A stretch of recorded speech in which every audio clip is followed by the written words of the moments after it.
So the reason most people avoid hair transplant or they don't even want to think about a hair transplant is because they're afraid of their hair transplant looking fake, looking pluggy, or looking very obvious that they really had a hair transplant. And I always have to tell them, hey, this is now back in those days that people knew that you had a hair transplant when something was off. Now we have to create natural looking results that most people don't even know except you tell them. If this is you, the only thing that is holding you back from proceeding with a hair transplant is that you're afraid of your hair transplant looking fake. Now, this video is for you right now. I need you to sit right here and watch this video to the end. And now, if you're coming across this video for the first time, my name is Dr. Chief. I'm a hair transplant surgeon, a hair loss coach. I've helped thousands of my clients regain confidence through hair regrowth and hair transplant. Now, I've had a lot of consultation, people coming in for hair transplant. I promise you, more than half of my consults a day is all about hair transplant. Will my hair transplant look fake?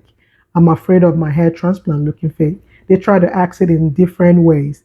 My answer is always the same thing. And there are 4 things you need to look out for to prevent your hair transplant looking fake. Number 1, avoid the hype of going to a cheap clinic.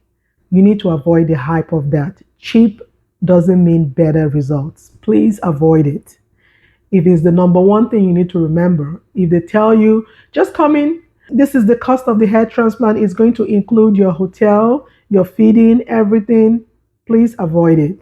Even though people have gone to such clinics and they've had results, according to them, you never know if you are going to be that case, that just one case that might not have the good results. So please don't experiment with your hair. And number 2, you need to make sure you have a proper hair and scalp evaluation. If you haven't watched my video on why you need to have a proper scalp and hair evaluation, head over to YouTube.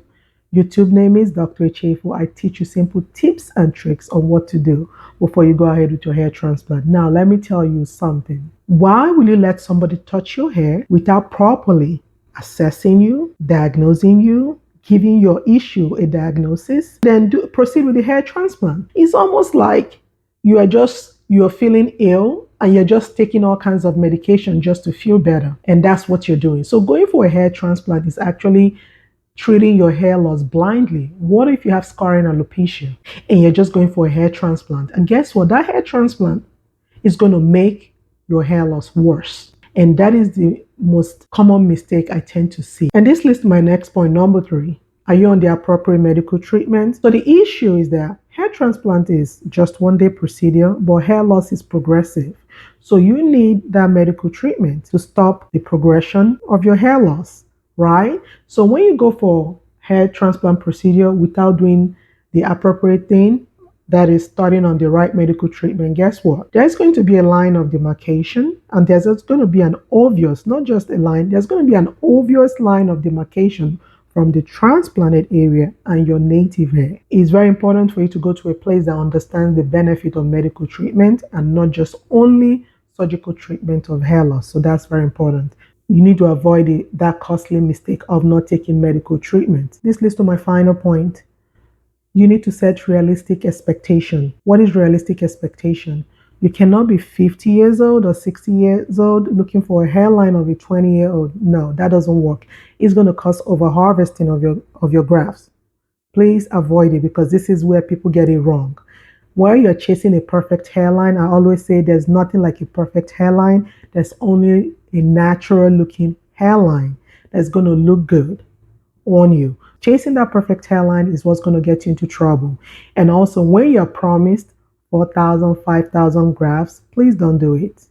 Make sure you go to a hair transplant physician that understands what type of hair loss you have and also projects into the future, especially when it comes to your hair loss, to see how he can safely extract a good amount of hair grafts to cover the area of hair loss. Please avoid the hype of 5,000 grafts, excessive grafts. Guess what?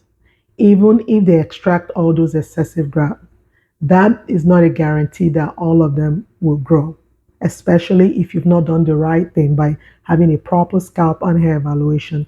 So I hope you've enjoyed this video. If this is you dealing with hair loss, afraid of hair transplant because you're thinking it might look fake, I hope this has answered your questions, that you have to follow these steps. You have to put this in mind before you go for your hair transplant. And if you know someone that's dealing with hair loss, send them this video. You might actually save a life by sending them this video.